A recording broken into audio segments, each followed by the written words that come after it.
When people say you have to build your own company to escape 9 to 5, not having that foundation you're not building a company or building a high-paying job for yourself. Most companies don't fail because they lack talent. They fail because they hire the wrong people, build weak systems, and try to scale chaos. I would say the first thing that will break for sure is the founder's calendar. I'm joined by Nikola Bubevski, entrepreneur, consultant, and former co-founder at Native Teams. What exactly is changing when you try to grow the team from 10 to 30 to even 100? Working with 5 people, your overall setup, your culture, I can call it an accident. At 35, culture is not an accident. At 35 or 55, that's a decision. Most companies don't fail because they lack talent. They fail because they hire the wrong people, build weak systems, and try to scale chaos.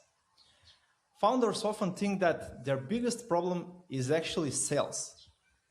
But behind the scenes, the real problems are usually unclear roles, bad onboarding, weak communication, and teams that actually were never built to scale in the first place. In today's episode, we're unpacking what actually happens when companies grow from a few people into real organizations. So, welcome to a new episode of Leaders of Growth. I'm Milan Savov, CEO of SmartClick, where we help B2B SaaS companies turn AI visibility into real pipeline. And today, I'm joined by Nikola Bubevski, entrepreneur, consultant, and former co-founder at Native Teams. Nikola has spent years across recruitment, across sales, onboarding, operational scaling, and he's actually helping companies understand not just how to grow revenue, but how to build the people systems behind it. So Nikola, I'm really glad to have you here. Thank you very much, Milan. Thanks for having me. I'm dialing in from beautiful Greece, where they have the best beaches, but probably the worst internet. So let's see how this one goes. Thank you for having me once again. I'm really jealous to your background. Great. Thank you. Nikola, let's start with this. What's the biggest mistake founders make when they're trying to build their first teams in the company? Well, okay, this is an interesting one. So I would say that most of the founders will definitely answer this one by saying that hiring is hard. And that's where the companies actually fail. So if you ask me, I would say that hiring isn't hard. Defining the role is probably the hardest thing that you can do.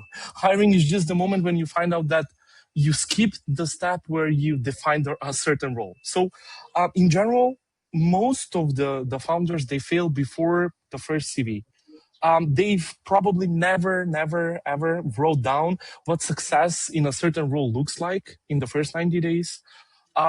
So when they interview, the likability of having those vibes are much higher than the real expectations. So 3 real failures, if you ask me, is role clarity. So they hire a title. They don't hire an outcome, usually.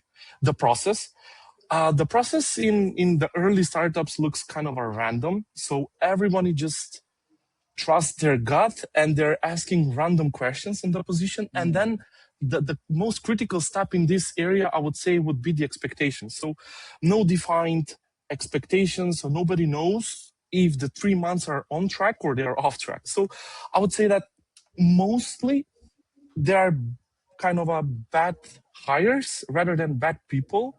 And usually the biggest mistake is undefined roles within the first set of, growing the team. So yeah, that would be my answer there. Yeah, so if I understand you well, you're saying that before we start hiring, we should define first what's the output which we expect from that person, then define the role, and then start actually the hiring process. Yeah, that's kind of a tricky one because yes, on the beginning, you know what is missing in your company or you know which area you want to improve, but the crucial question is here, how, okay? So not who, because there are a lot of talents out there, but how. So defining that role, setting up clear framework for that role and clear expectations for the outcome would be the best way to proceed with that. Yeah, that's really great point. And Nikola, you worked, as I know, across sales, operation, recruitment. What pushed you into this world initially? Okay, so that's true. In my background, I'm a civil engineer in general, but yes, I came from sales. And in sales, I was kind of a forced to it. When I say forced, I'm really happy that I was, because in sales, you realize and you learn fast that every single deal is never lost in the pitch, and it's lost, I would say, in the system behind the pitch. Okay, so every company that I worked with had kind of a similar disease with it. So they had good product or solid product, good strategy, but they always died on execution because the team was never actually built. It was just assembled. So yes, in my background as a I would say I would call it salesperson, then VP of commercial. I would say that I've seen that where there's kind of this fear of getting into sales and this fear of dialing your first cold call, and this fear of actually talking to customers. But you have this wonderful idea where you want to promote to the world, but just that anxiety of selling is just stopping some of the founders moving forward. I would say like keeping or dealing with people in general, and from closing deals to actually building people or building people to close deals, you learn tons of stuff about the systems, about the product itself, about the operation, as you've mentioned, and you can easily realize in the whole sales cycle where the actual bottlenecks are. So I'm really happy that that happened to me throughout my career, and that I had the opportunity to execute on the sales side. Yeah, that's really great because you covered almost all the departments into one company. And again, within your experience at native teams, Yeah. can you just share what exactly that experience teach you about scaling people and systems together? Yeah. Okay. So one thing that I've learned is that the thing that breaks, or the thing that breaks within the system, is that illusion that you think that everyone around you knows what's going on. Okay. So at 10 people, that might be true. That might be true. But at 35 people, at 335 people, I think that you're telling a lie to yourself. So native teams is still today a global, multiple legal entities, people across borders company. And I would Yeah. say the hard lesson over there that I had is that I thought that things are going to work the same as we were 10 people, instead of building the system before actually we scaled. So working with 10 people was never a system for us. So Yeah. it was me doing Slack channel messages and knowing everything. That Yeah. was at the point heroic. Yes, I was the leader that I was meant to be, but I realized that we don't have a system. It's just an assumption that breaks. And on the contrary systems, they don't break. So the first thing I tried to share was a context with the new hires, ownership, and making sure that knowledge doesn't feel like a tribe, but it's actually a culture that we're building around us. So I would say yes, that is my overall overview on that. Yeah, that's pretty nice experience. And getting back to the previous discussion about hiring the people, defining the output, and then the roles. Usually, I'm noticing founders who often know to say that hiring is actually hard. But in reality, as you said, if you have clear output, if you know the role, then the recruitment should be easier than it usually be. But I also know that you work with profiling people with disc tests. So can you Yeah. share some real example? How do you understand someone's personality and how you manage that? How you actually decide who's the best fit for some role? Oh, okay. So let me just quickly point on the previous question. So I would say that again on the bad hiring. So I would say like just one closer line, if that's okay. So most bad hires are not people, okay? Yeah. Most bad hires are actually roles that are undefined attached with a frame of a person, and that's probably the saddest part in the growth, and probably the saddest part in scaling a company. When it comes to working with disc and disc profiling, I would say a couple of sentences over there. So disc doesn't tell you if someone is good, okay? Let's clear that out of the way. So disc tells you how to work with a certain person. So most of the founders, they confuse those two, and they will reject probably the best hire because they were not in the disc profile that they were assuming them to be. This is what actually helped me. So I would say like you will need to consider the team composition and the management. For example, knowing you have a high D founder and high, let's say, C ops, that will probably lead you exactly where the friction will appear and how to translate things between them. You know, when you have these different personalities with different aspects, your job as a founder, as an owner, I would say a manager at least, it helps you how to, you know, manage the people and how they actually receive information. The biggest problem that I've noticed is that people or companies would say, we only hire these sales reps. And probably that's a permanent label.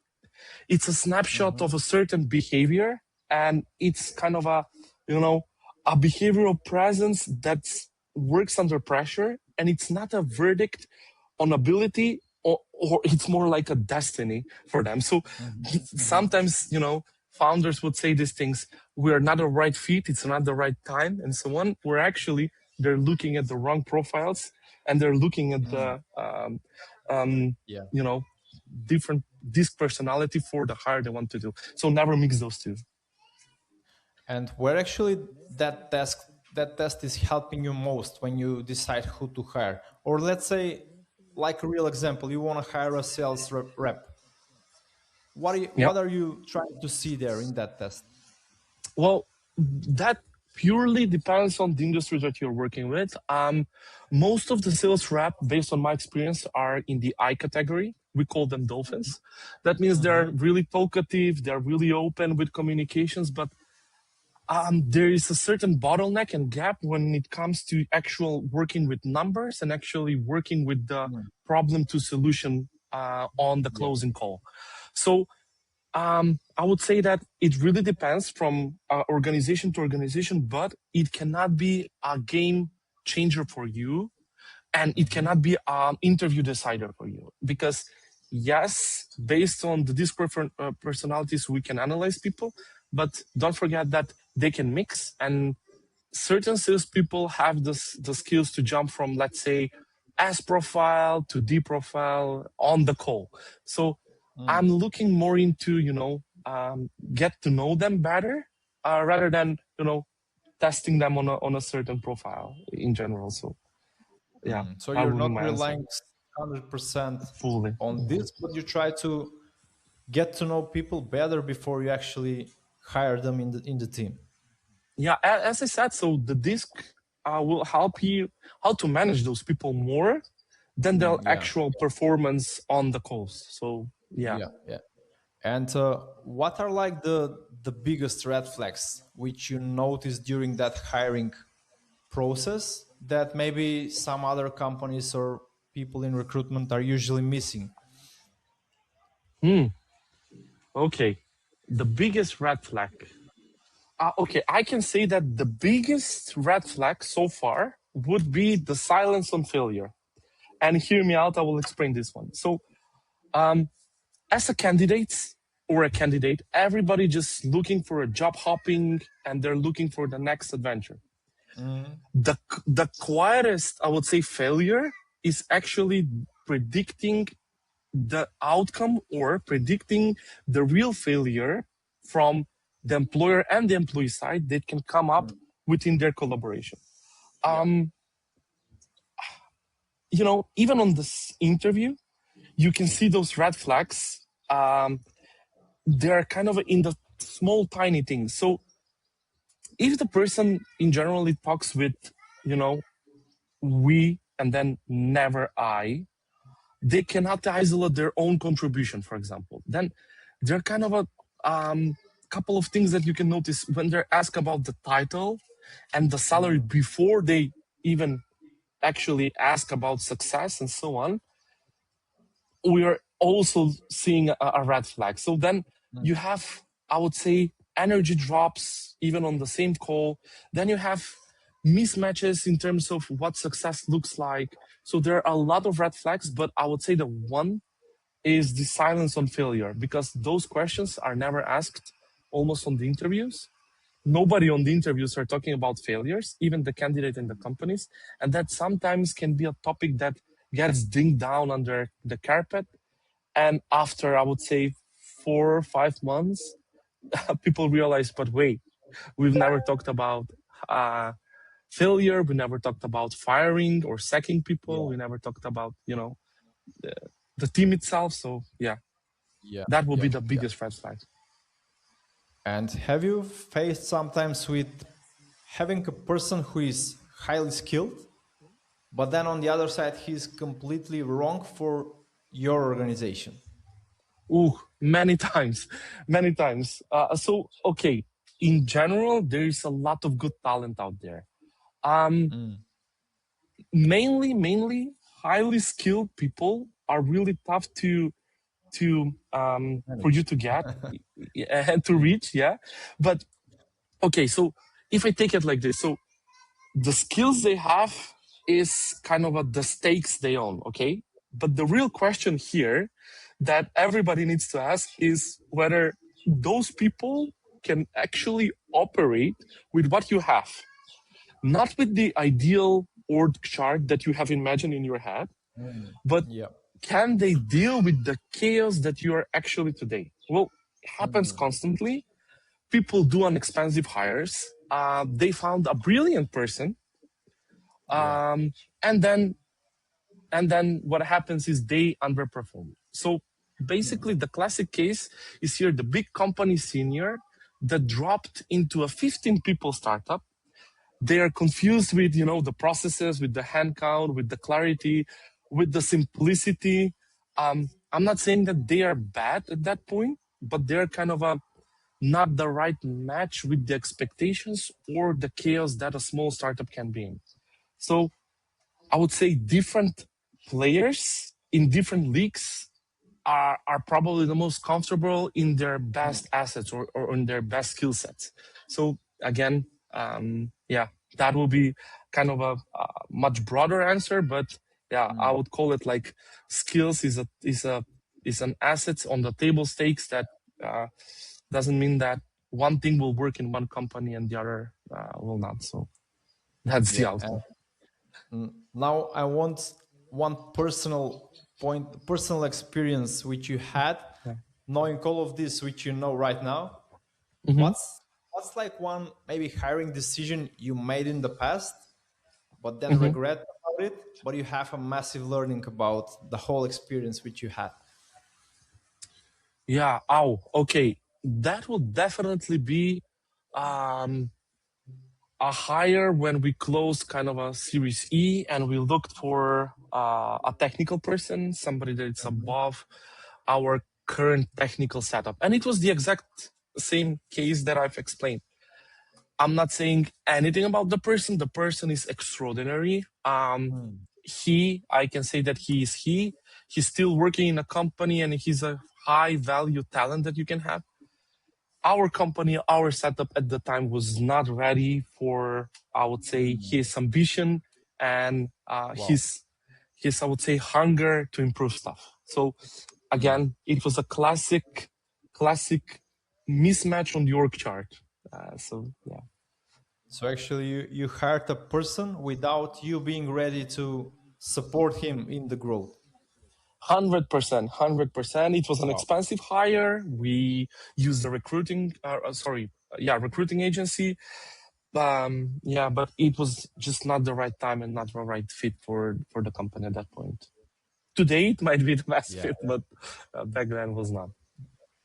That's nice lesson. So before having some even great talent to hire, just be sure that you're prepared to serve them. Yeah, exactly, exactly. So That's your nice. ideal organizational chart is not your reality. Just to mention yeah, to that, because most of the founders, they spend tons of time into their ideal org chart, but actually on the field, as I call it, things are not as ideal as the org chart. Things are different. Yeah. Yeah, yeah. And previously you mentioned that it's very different to manage people, team of 10 people, team of 50 people or 200 people. So within your experience, what exactly is changing when you try to grow the team from 10 to 30 to even 100? Okay, so as I said earlier, so working with 5 people, your overall setup, your culture, I can call it an accident. It's just how you guys communicate, how you guys work together, what are you all striving towards, and how things are set up for you at the time. But at 35, culture is not an accident. At 35 or 55, that's a decision. So I would say like the communication that you have at when you're a 5 people company, or at 35, it's completely different. At 5 you speak, at 35 you write.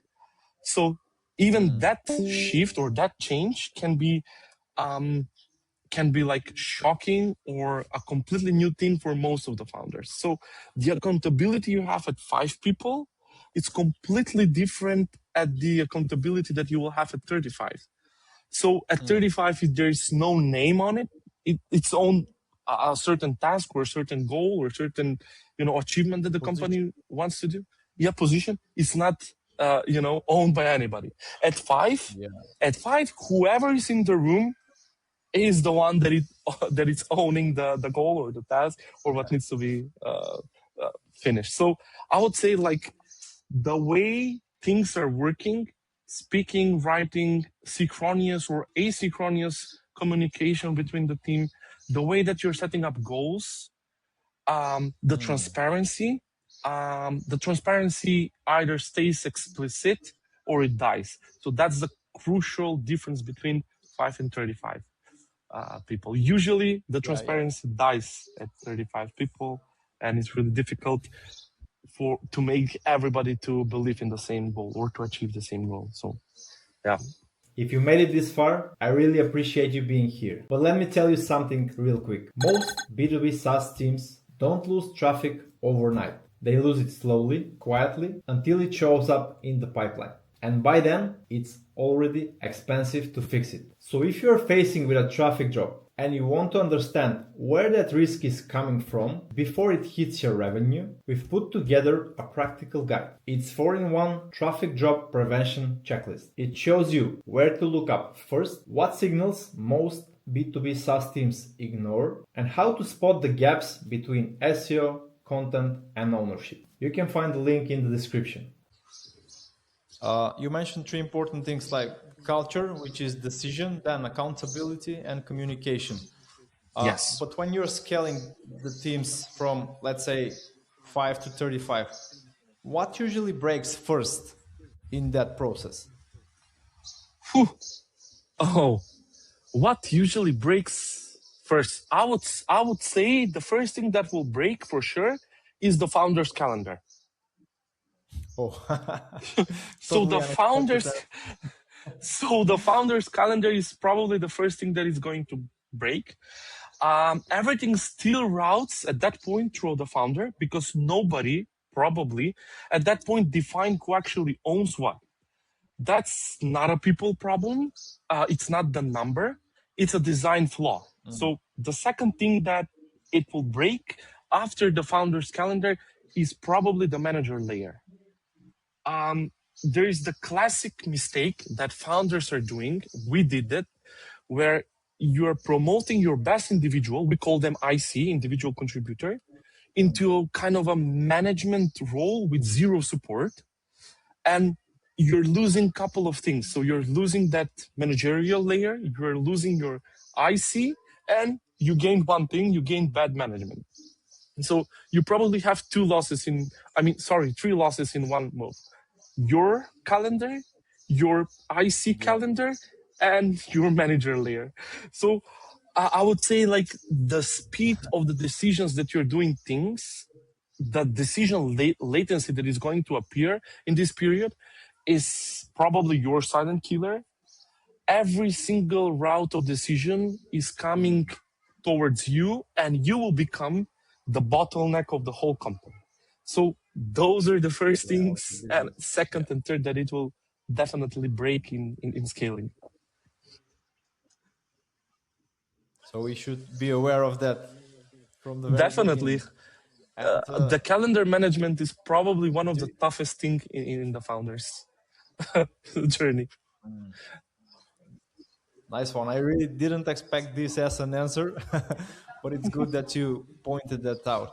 And I'm really interested. How do you know when someone is no longer the fit for the stage of the company where you're right now? Okay. One main indicator for me, and this is coming from personal experience, is when you spend more energy defining how things used to be done in the past than solving what is in front of you, then you probably know that either you or someone else is not the right fit for the company at that stage. So fit for the company is stage specific. It can be in multiple series. So the person can be perfect when you're 10, but can be completely wrong when you're 50. And that's not a betrayal. It's, I would say, pure physics. So the signal is coming from when they're managing the past and not the present. You know, those conversations, how things used to be done, what was the SOP back then, how information has flowed in a certain company. That's probably where you can see where the things are not fit. For me, for example, me as a person, I'm naturally conflict avoidant. And probably that's the most, significant roles that I took. Probably they suffer the most because of my conflict avoidant behavior. And that clearly says that you are no longer fit for a certain team at that stage. You need to move teams or move companies in general. So the kindest things that you can do in this stage is have an early conversation, avoiding won't be your, kind move. You need to, address everything throughout managerial and leadership eyes or hat, and you always need to, lead by an example. I learned that on the hard way, but probably those are the most or the biggest implications. There are a couple of more, but I will stick with this one, honestly. So when you're spending more energy on defending things, and rather than moving forward on what is in front of you, that's the that's where you know that you're no longer the fit. Yeah. And let's discuss a bit the first time in a company when someone is already hired. I know that you're speaking about onboarding and enabled, No. but in practice, I see that most companies underestimate that period on onboarding. So what does like a good onboarding actually looks like for new people who are coming to the company? Like the first week, first month, and the expectations behind it. Interesting. I mean, we opened this interview in a similar way. I've told you that the actual onboarding happens on the interview process, because we should, and everybody should, on the interview process, define at least the first 90 days, define what success looks like and what people can expect, because it's a mutual thing. You're choosing a candidate, but a candidate should also choose the company. And with that being said, I would say that onboarding isn't teaching somebody everything. It's about making sure that people are getting at least one real win every week on their pace, so they can trust you and they can trust themselves to give their best for the company. couple of examples. Most of the companies are just sending 90, 100 slides of a presentations or documents to people, and they're expecting them to read them with the biggest focus and learn everything in the first week. I would say, like, being pushing people or being human and give them the proper access to everything sorted out on day one. Real tasks, they can be shipped by day 3, 4, 5, small ones, and then giving them the right feedback and giving them those wins by closing those tasks would be probably the best end-to-end onboarding. Of course, the best formula in my experience is 30, 60, 90 with no surprises. These are the expectations, 30, 60, 90 days. This is what is expected from you. This is how the company or the team will support you, your manager, everybody around you, but just help them win at the start and they will win for you on the long run. That will be one short sentence for this question. Because one thing is important, and one thing that I didn't mention is important, that the confidence, it compounds, okay? So if you have small wins at the beginning, that will compound faster, and that particular talent or new hire will definitely excel more than reading 90, 100 slides of what the company actually does. So, yeah. And usually, how long does it take to people to decide whether they trust the company after joining, or maybe it's not a good fit for them? Do you have some maybe example or experience about that? I do. I would say that, when you're joining a new company, you're facing just couple of people at the same time, and you don't have a full awareness of or a picture. So mainly what is served to you at that particular niche down team is either sales, operation, or product. It's what you actually see. But telling people or showing people what is the bigger picture, the higher goal, the values, showing them around what was achieved and why they're here today, what can be achieved with their help, probably that's where you find out if things are fit or not, because interviews can be tricky, and also couple of months can be tricky for the right assessment. So I would say quality over quantity always, and reaching out for the higher goal is probably number one thing that you can do with the team, and guiding them towards that. If they resist at that point, if they don't feel themselves comfortable in that, I would say, environment, that's your first red flag. As I said, failure is probably the silence of failure is probably the biggest red flag, even after a couple of months. Yeah, and we mentioned sales enablement in the before a couple of minutes. Can you say some personal experience? Why do so many sales teams stay inconsistent even when they have talented people in the team? Okay. One thing that I have to say is that inconsistent results from good people is never a problem. It's mainly the process that you've built and that you didn't wrote behind them. So I would say that talent without the system produces a couple of good months and couple of bad months, and everything is random because nothing is repeatable. So you cannot coach what you can't see. You can see what isn't documented. So the first killer at this point is the motion that the company doesn't have. So they have probably 5 reps with 5 different ways to sell. So when somebody actually wins or when somebody actually fails, they either copy it or they don't diagnose it if the deal was lost. So I would call it like, systems get you a floor, talent gets you the spikes. So not having a system behind a sales team can be the main cause over the inconsistency even with the good people, even with the good talent that you can bring behind. That will be my answer there. Yeah, and I'm hearing you a couple of times you mentioned system processes. So what should every growing sales team must have operationally in behind before they try to scale? I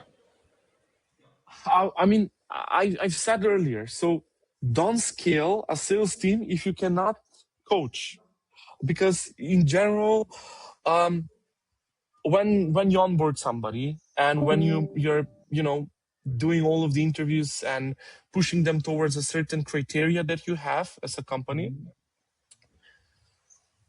if you don't have a way to either improve that or criticize that or give the proper feedback to that process, you're probably not having the right railways or the setup to actually scale that team and actually monitor the performance of the team. So as I said, process first, then you have something like a CRM to track it, then you have playbooks to teach them, then you have the KPIs to measure it, where most of the companies are doing everything reversed. They put the KPIs, then if the KPIs are not achieved, they teach, then if they don't have a right control, they put the CRM to track it, and then they decide, okay, let's put processes in. So for me, it's the other way around. And if a certain salesperson cannot tell you why the last deal died, adding 4, 5, 10 reps won't help you build the company, won't help you close more deals, right? So if your current setup cannot explicitly tell you why the deals are dying or why we don't have a certain criteria or KPIs achieved, then you are way away from scaling that particular team, if you ask me. Yeah, and if I heard you well, you mentioned that if you don't know how to coach people, don't try to scale the team. So how do you usually coach or educate teams without overwhelming them? Because what I found is if you just try to coach or maybe give them more materials for education, sometimes they can't actually do the main things which can drive more pipeline in the business. I would say that when it comes to coaching, at the same time comes to teaching, I would say that most of the people and the companies are reading in a wrong way the speed of the information with the speed of implication. I would call it like that. So the speed of application, so how much a certain person or your ideal candidate that you hire can take in, let's say, in a 1 week. As I said earlier, so nobody learns from that 90-page deck that is dumped on you in the week 1. They learn one thing, they use it immediately, then we need to give them feedback, then we go to the next thing. So everything is just in time, it's not just in case. So me personally, I've literally written like tons of training manual and tons of lessons that nobody reads.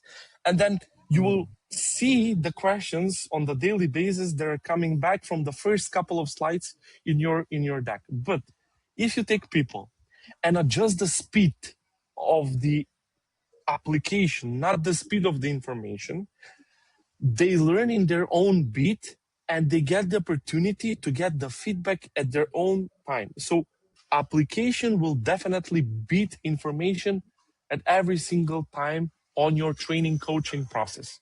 That's something that I do with the startups that I coach, and that's something that I've did back then in the sales team and in the product team, even in the operations team. So application beats information. That's one key takeaway that everybody needs to learn on this podcast today. Yeah, that's really nice. But one more thing here, for example, when some leader notice that the performance of the sales team are not good enough, what's like the biggest mistakes they're doing when they try to improve the team performance?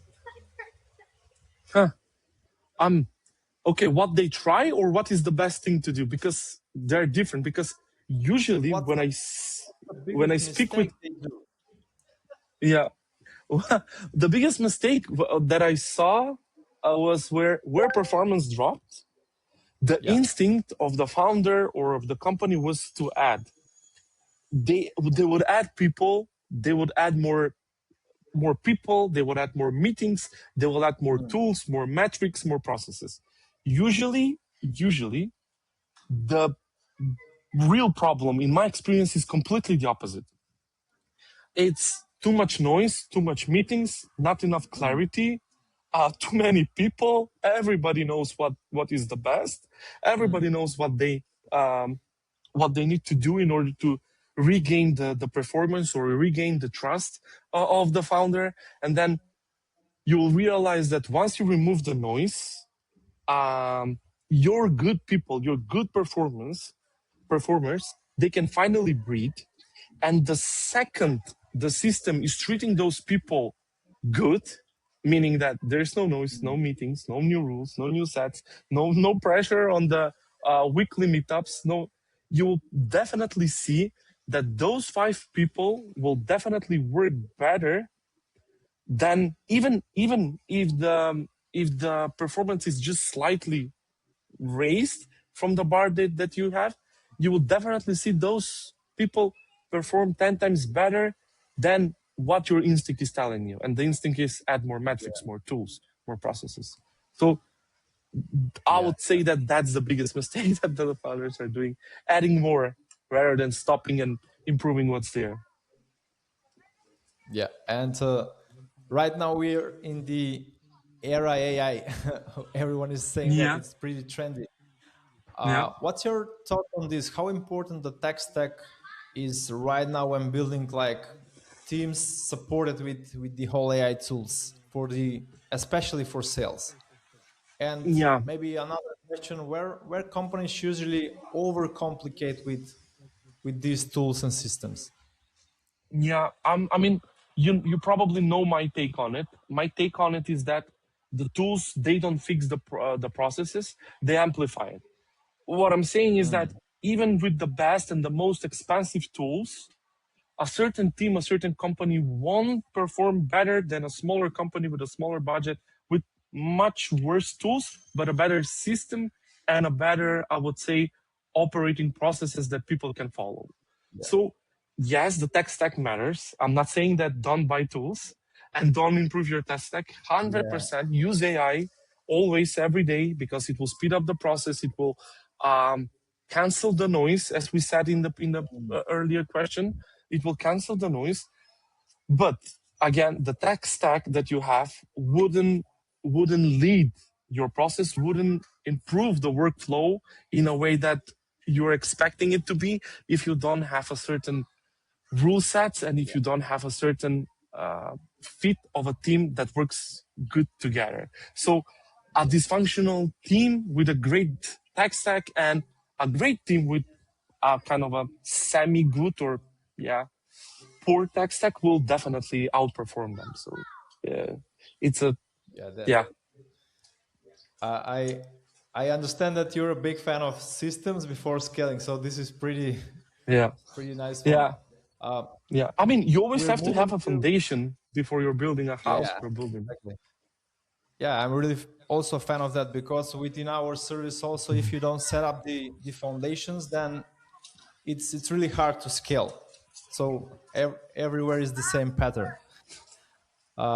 We're moving till the end of this discussion, so I just want to ask you some personal questions, which are more like reflection.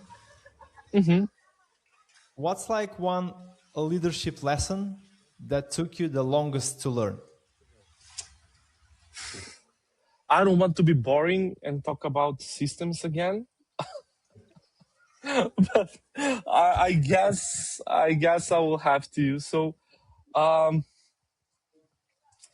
one thing that I can say here is that building a system where average people do a great work and great people do their best work was probably the toughest, I would say, the toughest hill that I need to climb until I realized that. I think of myself as a system architect. My job, I would say, it was not always to be the smartest person in the room, but more of like to design the environment that makes the room smart. So I was always on the opposite side of things, and probably that was my I would say biggest leadership lesson that I had to learn is that you need to build systems where good people do great work and great people do their best work. As a quote, I would call it. I would call it like Yeah, that. and the one which you said that you don't have to be the smartest person in the room. I think this is really great because if you surround yourself with smarter people than you, then you can deliver even better value. Yeah, but the key over there is you have to design the environment around you to be smart. Because again, Yeah, exactly. as we said earlier, great people without the proper environment, system, fit, culture, everything that it comes within the journey, they won't probably perform and they will probably give you their smartest opinions and smartest decisions. So you have to build the trust and build the environment for them to thrive in. So yeah, that's one key. Yeah, that's great. And one last thing, what's your like advice to the future leaders or people who are trying to build sales teams? Woo. Okay. Don't Build forget system. about don't forget about the foundations. Yeah. Usually most of the people that will listen to this, they will probably come from a founder-led growth where the founder is actually the salesperson. Encourage the next person that you will hire in a way that you will have to put the trust from your business to them, and they will represent you. Face that, encourage that, be ready for that. um, don't don't overestimate the power of the systems, as we said so far, because you not having a company that works without you is probably you not giving up on that founder-led sales. And at that point, you definitely need to trust your guts at that point and the system that you will build more than you actually um, trust your next hire. So it's kind of a complicated situation. It comes unnaturally. You're not willing to go, but building building a foundation and then moving forward with the next quest or task for you, it will probably be the best thing that you will do for yourself and for your company. When it comes to that, I'm speaking a lot with codes and theory, but I think that the most of the founders will definitely understand where I'm coming from with this one. Yeah, definitely, definitely. Nikola, thank you for participating into this podcast. For me, it was really like valuable listening to you and the whole discussion which you had. And what actually stood me is that most companies don't struggle because of lack of talent. Because you mentioned talent is everywhere, but they struggle because hiring the wrong people, non-clear expectations, weak onboarding, and actually systems which breaks when the company grows. Exactly. And I think, Exactly. as you mentioned, if founders are listening this episode about scaling, I think they will realize that it's scaling is not only about revenue, but you also have to have better foundation behind.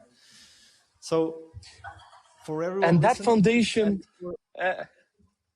yeah, go sorry to ahead, go jump ahead. in, that foundation will help you escape 9 to 5. When people say Oh yeah, you have to build your own company to escape 9 to 5, not having that foundation will, you're not building a company, you're building a high paying job for yourself. So trust the systems and trust the foundations and let other lead that than you. So yeah, that's that a will good be one. That's a the good one. closing. Yeah. Great. Yeah. For everyone listening, and before you move on, I just want to hear what's like one hiring mistake would you would never repeat again. So put it in comments and don't forget to like this video and subscribe to this channel. I'm Milan Savov, and until next time, keep leading, keep scaling, and keep growing. All right, so that's it for today. And if this episode got you thinking about your growth and how it works behind the scenes, here are two things you should do next. First, subscribe to this channel and like this video, because on Leaders of Growth podcast, we don't chase just tactics. We break down what actually drives sustainable pipeline and revenue for modern B2B SaaS company. Second, if you're serious about understanding your own situation, you can book an AI and SEO growth call. This is not a sales pitch. It's a working session where we look at where your organic growth really stands, what's limiting your pipeline today, and what needs to change if you want predictable results. Because whether you're a CEO who tries to protect their revenue or a CMO who tries to protect the pipeline, guessing is the most expensive option. The link is down below, and thank you for watching. See you into the next episode.